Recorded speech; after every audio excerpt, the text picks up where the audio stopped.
Getting your head around the RC-600 parameter guide can be quite difficult, so I thought I'd make a series of videos running through each section step by step. If you're struggling to understand the customizability of this device, well, you've come to the right place as always. Easy to follow tutorials for the Boss RC-600 parameter guide coming up after this.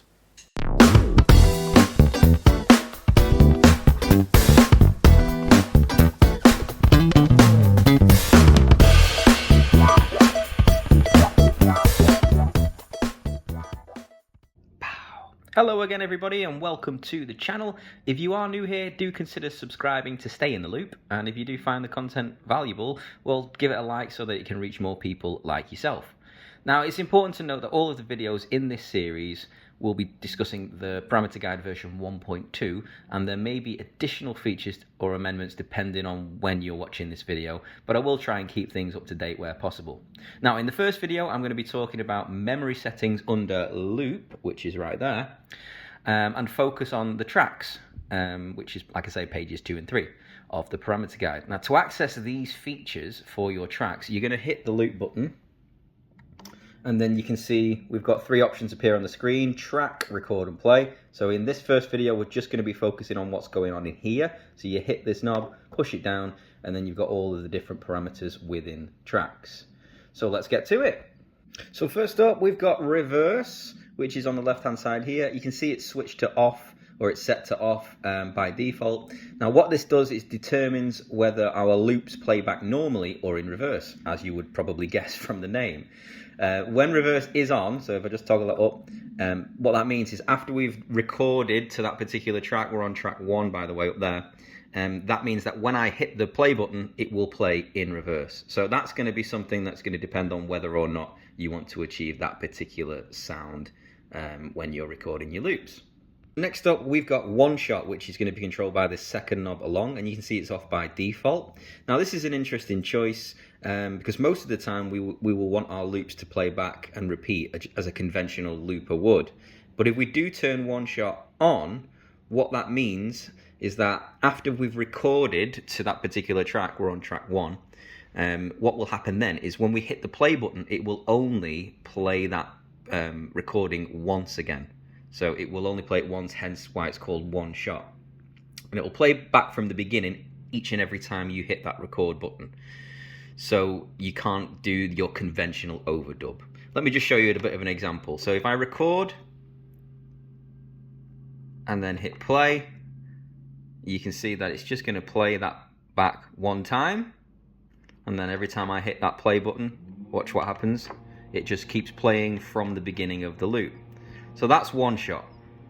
Next up, we've got the pan, which is controlled by the third knob along here. A nice and easy one, a nice and easy control to remember. It just adjusts the stereo position of that particular track, so we can obviously pan to the left, and if you push down while you turn it, it goes quicker. And then the same with the right. So that's the pan. Next to the pan, we've got the play level. So this is the overall level of that particular track, and it goes from 0 to all the way down from 0 up to 100, which is the default setting, and then we can go all the way up to 200 with each of our track play levels as well. Now if I page across using these little arrows here, page across one to the right, I've got 4 more options that appear on the screen. The first of which, again controlled by the left hand knob, is the start mode.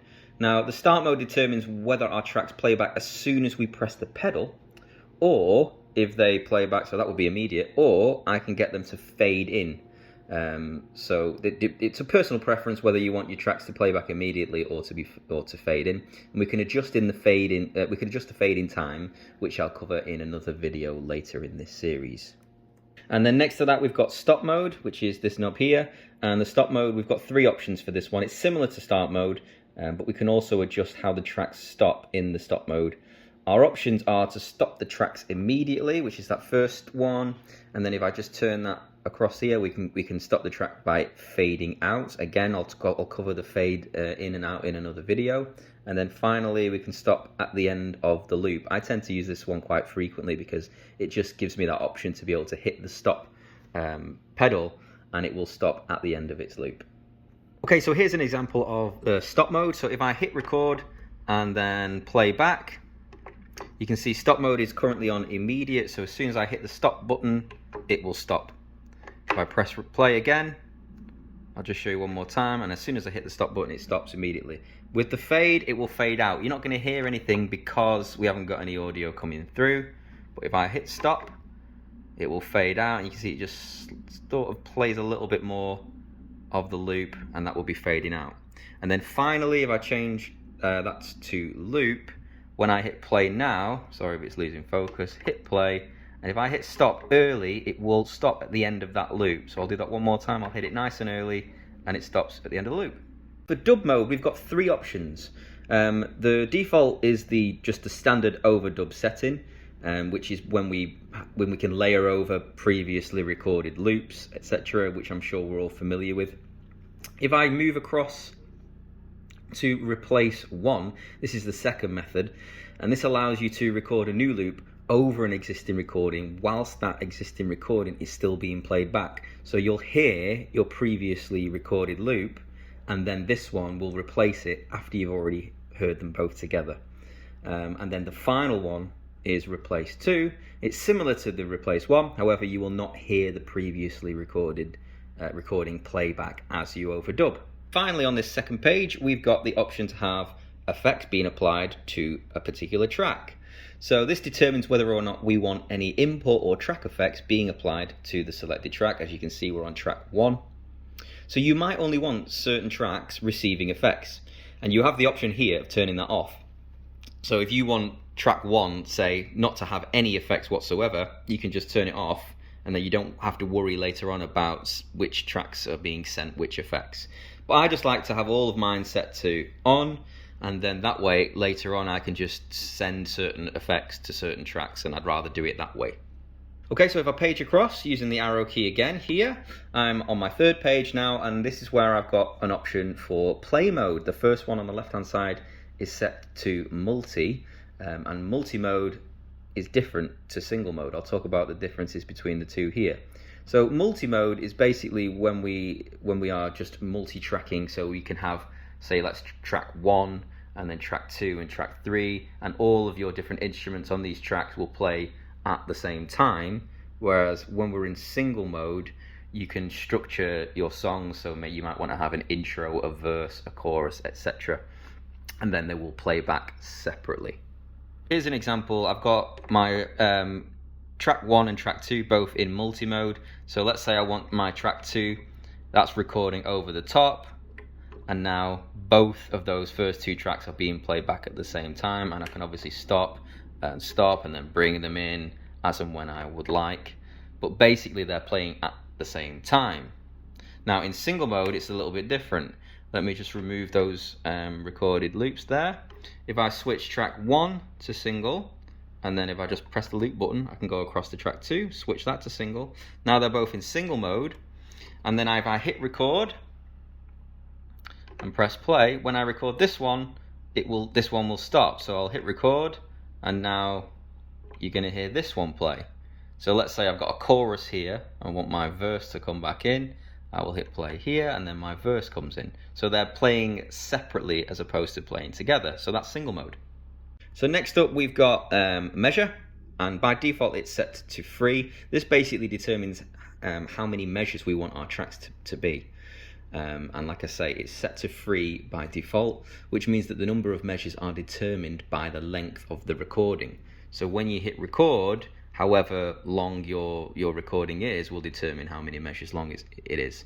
If you change it to auto, what happens there is that it makes the tracks with the same setting, with auto, change to the same number of measures as the first recorded track. So it's a bit strange really, because your first recorded track is going to determine how long it is, and then your subsequent tracks 2, 3, 4, 5 and 6, if they're set to auto, they will play for the same length as the first recorded track. So that's auto and free, and then we've obviously got an option to set our measures manually as well. So you can select certain notes if you would like your measure to be less than 1 measure, and then you've got options all the way from 1 to, I'm not sure, it goes on and on and on and on. So depends how many measures you want each of your tracks to be. And then next to that, we've got an option for loop sync. So these two controls will determine the loop sync. This is the switch to say whether or not we want loop sync on or off. So if you don't have loop sync on, then this won't do anything at all. So if you do have loop sync on, then this is going to control a few different things. It does get quite a bit complicated, the whole loop sync thing. So I'm just going to try and break it down as simply as I can. It's quite difficult to get your head around things like that in the parameter guide because there's a few features that won't work when loop sync is on, and then vice versa. So when loop sync is on, basically the memory's tempo, or the tempo that's synced to another track, will be used for the recording and playback. When loop sync is off, this allows you to play back a loop without it being synced to the memory's tempo or the tempo of another track. So in a nutshell, loop sync will help you to almost lock your loops together, so to speak, achieving a tighter synchronization between them and the tempo of the memory, rather than playing back a little more freely. So that's a personal preference depending on how you perform and what you want to get from your recordings and playing them back. Now there are 3 different modes to control how loop sync operates, and you can see here I'm on the right hand side of this knob. I've got loop length. We'll talk about that one in a moment. But first, going from left to right, we've got immediate. So that just means that my recording or playback will start as soon as I press the switch, and I'll demonstrate that in a moment. And then next to that, we've got measure. This determines whether the recording or playback starts at the beginning of the measure, and tracks are played back at the beginning of their phrase, which is very useful if tracks have different lengths, and you might want to play them back at the start of their recorded phrase. This is one thing that some people had problems with prior to firmware 1.21, so it might be something to bear in mind if you're having any problems and you've got different lengths of tracks, etc. You might want to use that option to go to measure. And then finally we've got loop length, which is the final one here. And again, the recording and the playback starts at the beginning of the measure. However, this time tracks are looping together as we see them from this display in a moment. Here I've got my display set so you can see my loops. If I just press play on track 1 and then play on track 2, you can see that they are in sync with each other, albeit one loop is longer than the other. But that's when it's set to loop length. You can see how that's going to work with loop length. Here you can see that I've got my tracks now set to measure, both 1 and 2. So what that means, if I go back and you can see the screen again and press play, you can see that when I press play for track 2, it will play back at the end of the measure. I'm in single mode, so you can see that they're played separately as well. So if I play this one early, it's going to start halfway through because that was a 2 measure loop. And you can see again, if I just press now, it's lining up and playing back at the start of the measure. Then finally, I've changed them both to immediate. So if I just go back again, you can see as soon as I hit play now with track 2, it's going to play back immediately rather than waiting for the end of a measure. So that's immediate. So if I go across again and press page across here, and then I've got 4 new options. This time I've got tempo sync. So the left hand switch here is my tempo sync, whether I want tempo sync to be on or off, and then I've got further 2 controls to talk about, which are mode and the speed.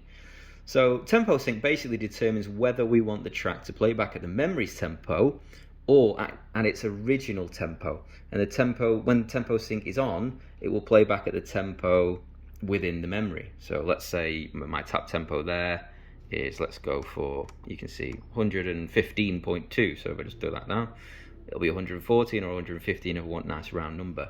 So that just means that my tempo now will be set to 115 because that's the memory's tempo. So next to the switch for tempo sync, we've got an option here for crossfade and pitch. It's on crossfade by default, and then I've got the option to turn that down to pitch. So those are my 2 modes. Pitch will basically change the pitch of the recording depending on the tempo of the track. So you might not want your pitch to change depending on how fast or slow you're playing your tracks or your recordings into your track. So it's on crossfade by default, which basically just allows the tempo to be adjusted without altering the pitch. And then finally, next to that, we've got the speed. So we've got 3 options to play back at a certain speed. So you can see we're set to normal here. If I go to the left, that's going to play back at half of the speed of the original recording. And then you guessed it, if I go across this way, it's going to play back twice the speed of the original recording. Final setting on this page is the option to have tracks being bounced, or sorry, sounds from other tracks being bounced to this particular track. So you might just want to have this off unless you're planning on bouncing certain things to each of your tracks. So what I'll do is I'll go over bouncing in another video and the benefits of doing that in your recordings, but the option here is to simply decide whether or not we want this particular track to allow any sounds from other tracks to be recorded to it. So I'm just going to leave it off for now because I'm not planning on bouncing anything to this track. And then my final page, if I just page across for the final time, you can see I've got all of my inputs here: mic 1 and 2, instrument 1, 2, and the rhythm. So this is the final track setting. It is the option to specify which sounds, or sorry, which instruments are being sent to which tracks. So this is good if you're playing multiple instruments, say, at the same time, and you only want certain instruments to be sent to certain tracks. For example, you might be playing your guitar and singing at the same time, but you only want your guitar to be recorded to track 1. So then you would turn off your microphones by doing something like this. So you might want both microphones on or off, and all you have to do is toggle across and hit these little knobs down to turn it on or off. So depending on your preference, you might only want certain instruments being sent to certain tracks. So there we go, folks. All of the track parameter options on the RC-600 all summed up into one video. Next up in the series, I'll go into the record and play features, and click this playlist on the screen to check out all of the videos in this series. If you have found it useful, you know what to do. Subscribe to the channel to stay in the loop, and you can support the channel through the various links below. And as always, I'll see you in the next one. Ta-ta!